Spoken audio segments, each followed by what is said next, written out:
Kody Brown just called Kody a good man on camera, and the internet is losing its mind. This is the same woman who spent months dragging him through the mud, calling him a deadbeat dad in every interview she could book. But now, suddenly, Kody Brown is wonderful, amazing, someone her new husband David Woolley would absolutely love to hang out with in Moab. The whiplash is real, and honestly, it's hard to watch without cringing. Here's Kody gushing about how Kody and David would have such a blast together, how they should go off on some boys' trip without her even needing to be there. She's practically writing fan fiction about their bromance at this point. But then the camera cuts to David, and his face says everything his mouth won't. He looks like a man who just got asked to compliment the guy who kicked his wife's dog. Uncomfortable doesn't even begin to cover it. David tries to play nice, saying that hanging out with Kody doesn't mean he condones his actions, but you can see it in his eyes. He's not buying what Kody's selling, and he's definitely not about to call Kody a good man just because his wife suddenly decided to flip the script. As a father himself, David sees things differently. He sees what Kody's done to his children, how he's treated Kody, and he's not about to pretend any of that is okay. Then comes the moment that broke the internet. Kody makes a joke about David and Kody becoming brother husbands, and the room goes silent. David's face drops.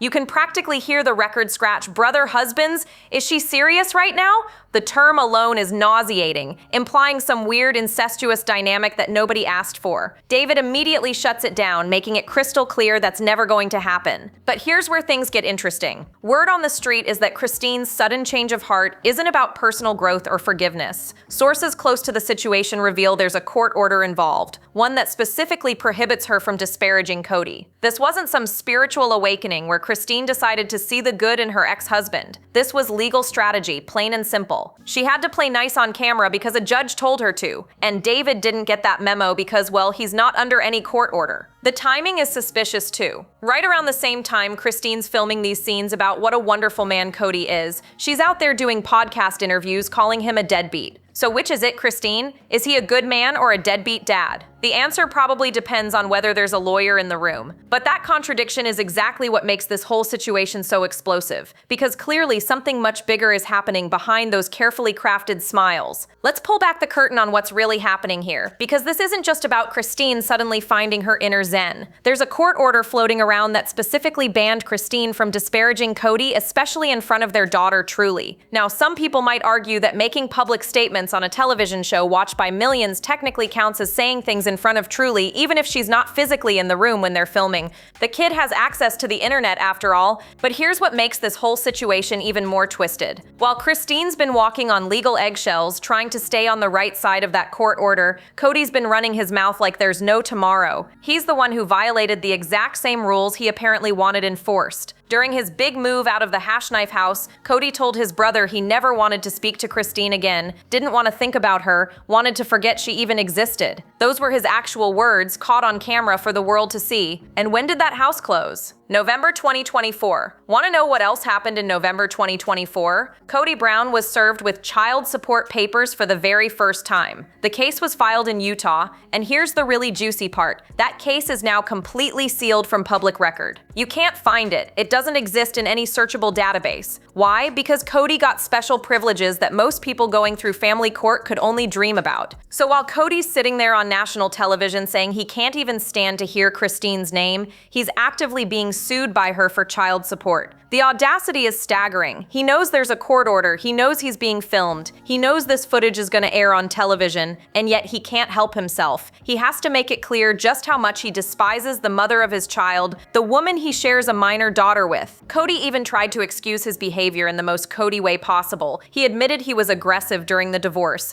acknowledged his yelling and screaming, but then justified it all by saying he felt like a victim. He painted himself as someone who was just reacting to Kody's aggression, as if that makes it okay to treat someone that way. But the timeline tells a different story. This wasn't some heat-of-the-moment reaction. This was calculated rage, timed perfectly with being served legal papers demanding he financially support his own child. The contrast is stunning. Kody's forced to call him a good man on camera while simultaneously taking him to court for child support. Kody's free to trash her reputation while playing the victim. And all of this is happening while they're supposed to be co-parenting a 15-year-old girl who has to watch her parents destroy each other on national television. The whole situation is a masterclass in dysfunction. Let's talk about what was really going through Kody's mind during during that move because his behavior reveals everything you need to know about his priorities. During this whole process of packing up and leaving the Hash Knife house, Kody mentioned truly exactly twice. Both times it was about finding her a space in the new place, creating a room where she could stay when she visits. He even turned his office into a guest room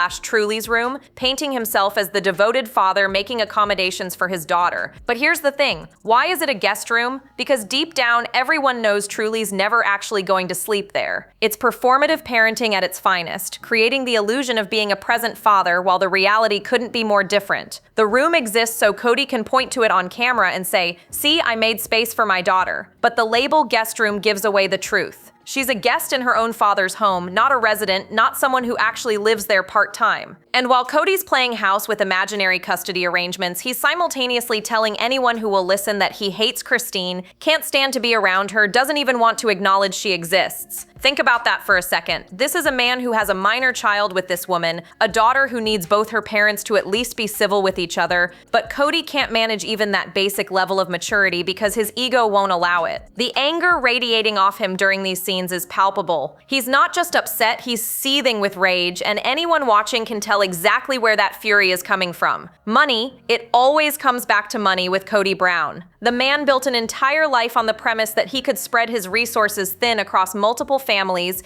keep everyone just satisfied enough to stay, and never actually have to face the financial consequences of his choices. But now Christine's demanding he actually pay for his own child, and Kody's losing his mind over it. He felt entitled to that money. In his twisted worldview, whatever he earned belonged to him, not to the children he chose to bring into this world. The fact that a court was forcing him to part with his precious dollars sent him into a spiral of victimhood and rage that he couldn't hide even on camera. So he excused his aggressive behavior, blamed Christine for making him feel like a victim, and acted like his yelling and screaming were somehow justified reactions to her leaving him. He painted her as the villain in his story while conveniently forgetting that she left because of how he treated her and their children for years. And the most calculated part, he's doing all of this while being sued, knowing it's being filmed, hoping to control the narrative before it gets to court. It's manipulation disguised as confession. Now let's get to the part where David Woolley becomes the hero everyone didn't know they needed. While Christine's sitting there trying to convince herself and everyone else that Kody's actually a decent guy, David's not having it. Not even a little bit. You can see it written all over his face during that conversation. Christine's going on about how Kody and David should hang out, how they'd have so much fun together, and David's looking at her like she just suggested he vacation in a war zone. David tries to be diplomatic at first. He says that spending time with Kody doesn't mean he's condoning his actions. But then he drops the real truth bomb. As a father, he sees things differently. That one sentence carries so much weight because David's not just talking about abstract principles here. He's saying that as someone who actually cares about his own children, who shows up for them, who treats them with respect and love, he cannot and will not pretend that what Kody's done is acceptable. David knows the stories. He's heard what happened behind closed doors in that plural marriage. He probably knows more about Christine's pain and suffering than most of us will ever know, and he's watched how Kody treats his children, how he's willing to throw them away the moment their mothers displease him. For a man who clearly values fatherhood and takes his own responsibilities seriously, watching Kody play the victim while neglecting his kids must be infuriating. The refusal to call Kody a good man is significant, because David could have just gone along with Christine's narrative. He could have played nice for the cameras, said some generic positive things, and moved on. But he didn't. He stood his ground, and in doing so, he spoke for every father out there who's been watching this train wreck and thinking the exact same thing. Real men don't abandon their children. Real men don't trash the mothers of their kids on national television. Real men show up. And you know what makes this even better? David doesn't have a court order hanging over his head. He's free to speak his mind, and he's choosing to use that freedom to quietly but firmly draw a line in the sand. He's not going to pretend. He's not going to fake a friendship. He's not going to give Kody the validation he so desperately craves. David's silence on the subject of Kody being a good man speaks volumes. Christine's probably caught in the middle of this. Knowing her husband sees right through her forced praise of her ex, she has to play the game for legal reasons, but David doesn't, and his honesty is probably both refreshing and uncomfortable for her. It's a reminder that not everyone is buying the performance, that the truth is still there even when you're legally obligated to pretend it isn't. And Kody? He's probably seething at the fact that David refuses to play along with his redemption arc. Let's follow the money trail because that's where Kody's true character really shines through. Anytime finances come into play with this man, he transforms into someone unrecognizable. The rage, the victim mentality, the explosive behavior, it all connects back to his wallet. And the child support case that got filed against him in November 2024, that sent him into an absolute tailspin that everyone could see playing out on their television screens. The fact that this case is now sealed speaks volumes about the kind of privilege Kody enjoys. Most people going through family court have their cases available for public viewing. Court records are typically accessible because the legal system operates on principles of transparency. But somehow, Kody managed to get his case completely sealed, wiped from the public record like it never even existed. Special treatment that protects him from the scrutiny he absolutely deserves. Think about what that means for a second. Christine had to take him to court to get child support for their daughter, their minor child, Truly, who Kody claims to love and care about so much that he created a guest room for her in his new house. If he actually cared about supporting his daughter, why did it take a lawsuit? Why did Christine have to go through the legal system to force him to pay for his own child's expenses?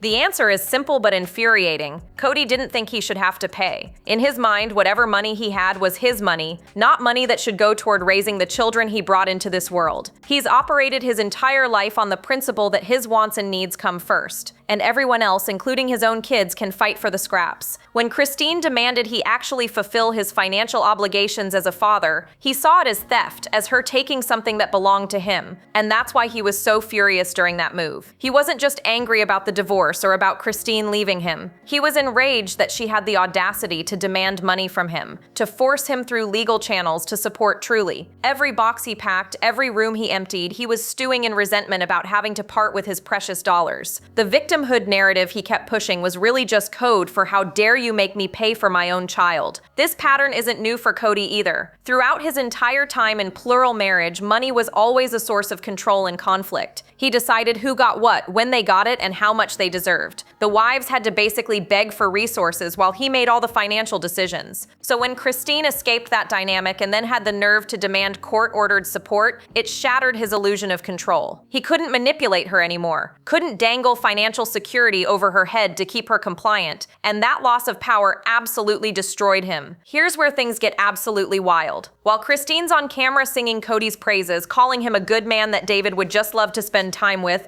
she's simultaneously doing a press tour calling him a deadbeat dad. Yes, you read that right. The same person giving two completely opposite narratives at the exact same time. The cognitive dissonance is enough to give anyone whiplash, but it reveals something crucial about what's really happening behind the scenes. The timing is everything here. Sister Wives season 19 had just premiered and Christine was making the rounds doing podcast interviews to promote the show, and in those interviews, she wasn't holding back. She called Kody a deadbeat. She talked about his failures as a father. She exposed the truth about how he treats his children and shirks his responsibilities. But then she'd show up on the actual show itself, and suddenly it was all about what a good person Kody is, deep down. So which version is the truth? The answer is probably somewhere in the middle, but the contradiction itself is the real story. Christine's living in two realities simultaneously. There's the reality she presents on the show, carefully crafted to comply with court orders and custody agreements. And then there's the reality she shares in interviews, where she's a bit more free to express how she actually feels about the man who made her life miserable for years. It makes you wonder what's real and what's performance. Is any of what we see on Sister Wives actually authentic anymore, or has it all become a carefully choreographed dance around legal obligations and financial considerations? The show started as a supposedly honest look into plural marriage, but now it feels like everyone's playing a character, saying what they need to say to protect themselves legally, while their real feelings leak out in other venues. And Christine's not the only one caught in this web of contradictions. The whole Brown family operates in this bizarre space where the show demands one narrative, but reality keeps intruding with the actual truth. They need the show for income, especially now that the family's fractured and everyone needs their own revenue stream. But that need for income means playing nice sometimes, even when playing nice goes against everything they actually feel. The kids are watching all of this unfold, by the way. They see their mother praise their father on television, then hear her call him a deadbeat in interviews. They watch their father rage about their mother while simultaneously pretending to be a devoted dad. The mixed messages have to be incredibly confusing and damaging. How do you process your parents' divorce when neither of them can seem to tell a consistent story about what actually happened? What's most frustrating is that Christine clearly doesn't believe her own words about Kody being a good man. You can see it in her face, hear it in her tone. She's reading from a script written by lawyers, not speaking from her heart. And David's refusal to play along just highlights how forced the whole thing is. The brother-husband's joke landed like a lead balloon, and honestly, it deserved to crash and burn. When Christine threw out that term, trying to make light of the idea that David and Kody might become close friends, the room went cold. David's face said everything. This wasn't funny, this wasn't cute, this was uncomfortable and inappropriate, and he wanted no part of it. The joke exposed something much darker lurking beneath the surface of polygamy culture that nobody really wants to talk about. Let's break down why the term brother husbands is so disturbing. Just like sister wives, it implies a relationship that goes beyond just sharing a connection to the same person. The language itself suggests an incestuous dynamic, a blurring of boundaries that should never be blurred. These women were supposed to see each other as sisters while simultaneously being married to and intimate with the same man. The psychological gymnastics required to make that okay in your mind is staggering. And the same would apply to brother husbands if that were actually a thing in polygamous cultures, which it's not. As someone pointed out during the conversation, men don't typically operate that way. Polyandry is extremely rare compared to polygyny, and there's a reason for that. Men like Kody don't want to share. They want multiple partners for themselves while demanding complete loyalty and exclusivity from the women in their lives. The double standard is baked right into the foundation of the practice. But even beyond the terminology being gross, there's a bigger issue at play here. If David and Kody were actually going to have any kind of relationship, it would have to be entirely on Kody's terms. Kody would control when they met, what they talked about, how they interacted. He'd make it all about himself, just like he does with everything else. David would never be allowed to be an equal in that dynamic because Kody can't handle anyone being on his level. We know from upcoming episodes that they do attempt some kind of bonding experience. They're gonna get together, probably drive some cars, do something stereotypically masculine to prove they can coexist. And sure, on the surface, this might look like healthy co-parenting, two men putting aside their differences for the sake of truly, showing her that the adults in her life can be civil. That would be the ideal scenario, and it's probably what Christine's hoping for. But the reality is that Kody can't maintain that kind of relationship without trying to manipulate it to his advantage. He'll use any access to Christine's life as an opportunity to dig for information, to try to regain some control, to make himself feel important again. David's probably already figured this out, which is why he looked so skeptical during that whole conversation. He knows this isn't about building a genuine friendship. This is about Kody trying to insert himself back into Christine's world in whatever way he can. The brother husband's joke failed because it tried to make light of something that's actually quite serious. This isn't about two guys becoming buddies, this is about a narcissist trying to maintain relevance. Let's talk about why co-parenting with someone like Kody is virtually impossible. Because this goes deeper than just two people who don't get along. When you're dealing with a narcissist, the normal rules of post-divorce relationships simply don't apply. The cycle never ends. It just morphs and continues in different forms, trapping you in patterns that feel impossible to escape. And for women leaving polygamy, this dynamic is amplified to an almost unbearable degree. Narcissists operate on a predictable cycle that relationship experts have documented extensively. First comes the love bombing, where they shower you with attention and affection, making you feel like the most special person in the world. Then comes the devaluation, where they gradually tear you down, criticize everything you do, and make you question your own worth. Finally, there's the discard, where they push you away, sometimes for another partner, sometimes just to punish you. But it doesn't end there. After the discard comes the hoovering, named after the vacuum cleaner because they're trying to suck you back in.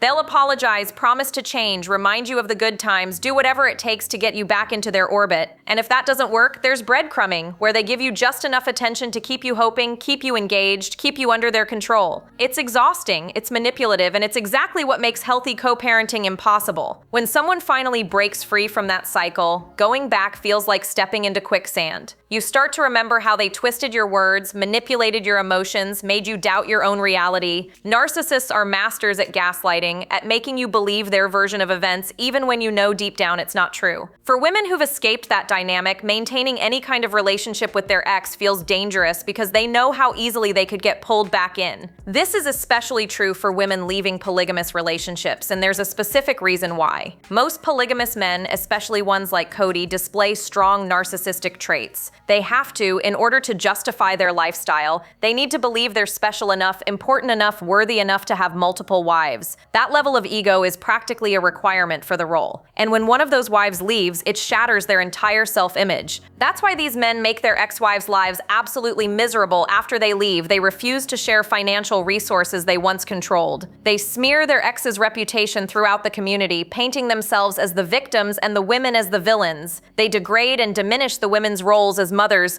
suggesting they were never good enough, never sufficient, never worthy of respect. And then they use the children as weapons, creating situations where the kids bear the brunt of their father's emotional manipulation. The fathers in these situations often have no genuine emotional connection to their children. Sure, there's biology, but beyond that, nothing. No real bond, no meaningful relationship, no emotional investment. The kids were just another product of the marriage, another way to prove their virility and importance. Here's the ticking time bomb that Kody probably isn't prepared for. Truly is 15 years old right now, turning 16 in April. That means in just a few short months, everything changes. In the state of Utah, 16-year-olds have legally established rights when it comes to custody decisions. They get a say, they get a voice, and if Truly decides she doesn't want to see her father anymore, the court will actually listen to her. That's a game changer, and it explains so much about the delicate dance everyone's performing right now. Think about the timing of all this forced niceness, all this talk about Kody being a good man, all these attempts to show that the adults can get along for Truly's sake. It's not coincidence. Christine knows the clock is running out on the court's ability to mandate custody arrangements.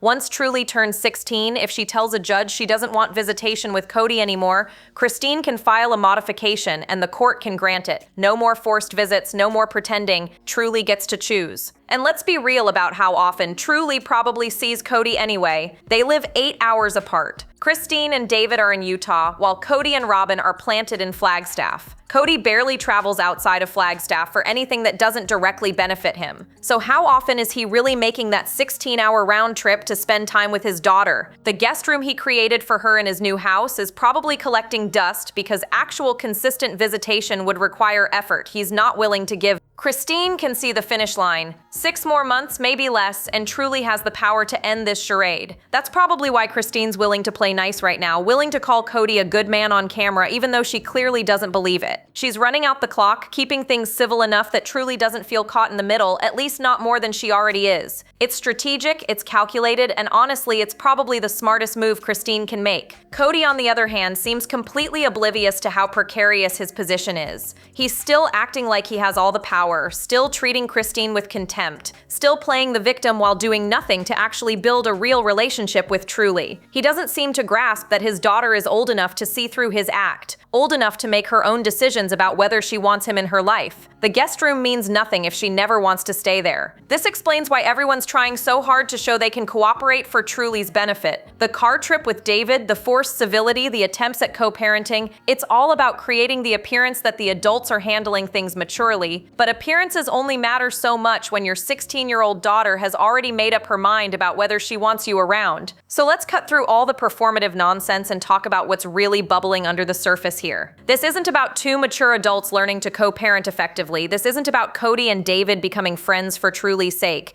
This is about a percolating feud that's being temporarily suppressed by legal obligations and strategic thinking, but make no mistake, the explosion is coming. It's not a matter of if, it's a matter of when. Kody's only playing nice because he thinks it'll help him in court. He believes that if he can show up on camera looking like a reasonable person who wants to be involved in his daughter's life, maybe the judge will go easier on him. Maybe he won't have to pay as much child support. Maybe he can control the narrative enough to avoid looking like the villain he actually is. Every olive branch he extends, every moment of seeming reasonableness, it's all calculated to serve his own interests. Christine knows this. She's not fooled by his sudden change in behavior. She already made it clear that his apology to her was motivated by ulterior motives, that nothing Kody does is without strings attached. But she's also smart enough to know that she has to play the game right now. The court order demands it. Truly's emotional well-being depends on the adults at least pretending to get along. And Christine's only got to maintain this facade for a few more months before Truly ages out of mandatory custody arrangements.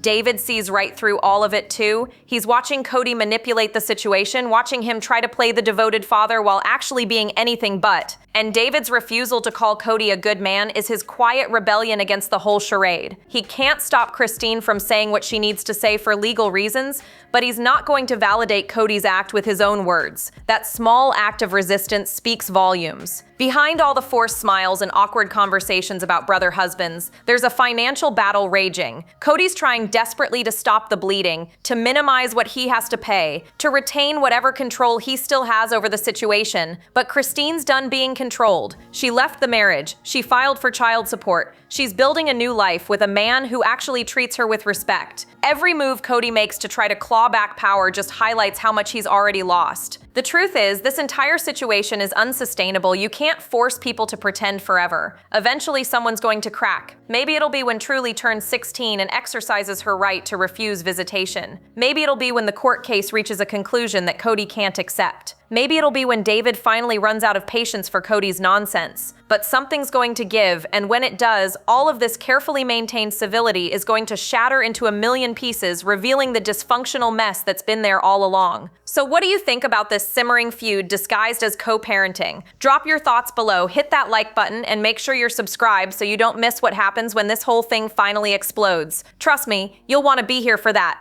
Thanks for watching.